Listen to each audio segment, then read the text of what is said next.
So my young sister came up to me looking all low and stuff. I asked her what was wrong and she asked me, do you know what it feels like to work so hard for something yet deep down you know you can never have it? So I asked her, do you know what it feels like to chase the wind and actually believe you can catch it? It's fun in the beginning cause you're living a fantasy, but once you develop a little voice in your head telling you it doesn't matter how fast you run, you will never catch it, it stops being fun. This voice becomes louder and the next thing you know you have a feeling within you. A feeling of being incomplete and powerless, and deep down you know that no matter what you do, that feeling will always be there. Cause you feel the worth of your life lies in whether or not you do catch the wind. To top it all the voices in the beginning that told you had to catch the wind, those voices that once served as motivation now drain you of every bit of energy you have left, cause they constantly remind you that no matter what you do, you will never catch the wind.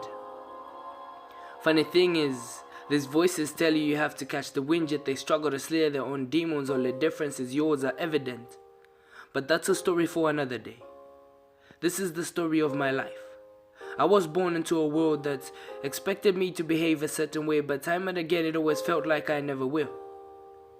Whenever it mattered most, I proved that I was nowhere near this ideal personality. I have nothing against perfection, but are you going to stand there and tell me there's only one way of achieving it?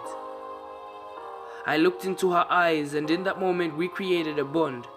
With the frustration in her eyes, she related to the frustration in mine, so I continued and I told her, I think I finally understand what the victims of racism feel like, cause no matter how white you behave, your black skin will always remind you that you're not. So yes, my whole life I have chased this profile. With every part of me I have tried to fit this profile, heck we all have. And honestly I'm tired, and just like my ancestors that jumped ship cause they knew that death was better than bondage, I sometimes feel like jumping ship.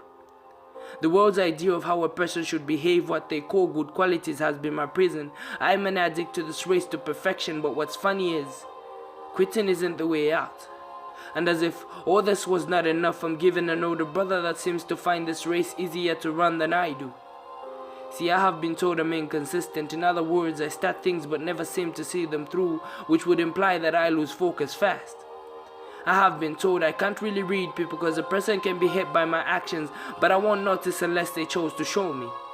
I can bet you 100 kwacha most of you just thought these were not compliments. But why not? Can't I still be at the top with all these imperfections? Why can't you just see the beauty that lies in these imperfections? I can bet you another 100 some of you just thought here he goes again giving excuses for his failure.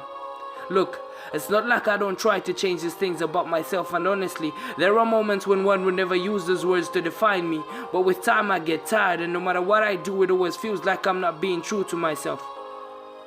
So yes, I'm a victim to the curse of a standard. But see, I heard a story about a man that was born a standard. A man of flesh and blood, but never once had to become. All he did was be. A man whose existence was evidence of perfection in the form of flesh. I hear this man died the death of a criminal, yet he was born a king, and apparently his death was so I could switch places with him. So I could quit running a race with a finish line that was out of reach and realize that through him, I became the finish line. For he would offer me salvation and with it life, and the more I learnt about him I would learn about myself, for he took my place in this race. He brought the finish line to me.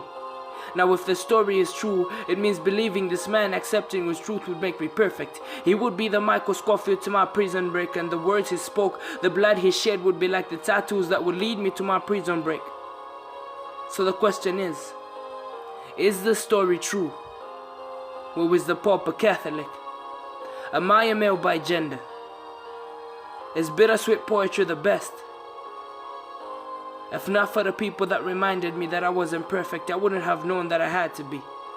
But ever since I accepted Christ, I realized that I am perfect, not by my doing, but through the rebirth that was made possible by the death of a standard. And I found glory in my pain.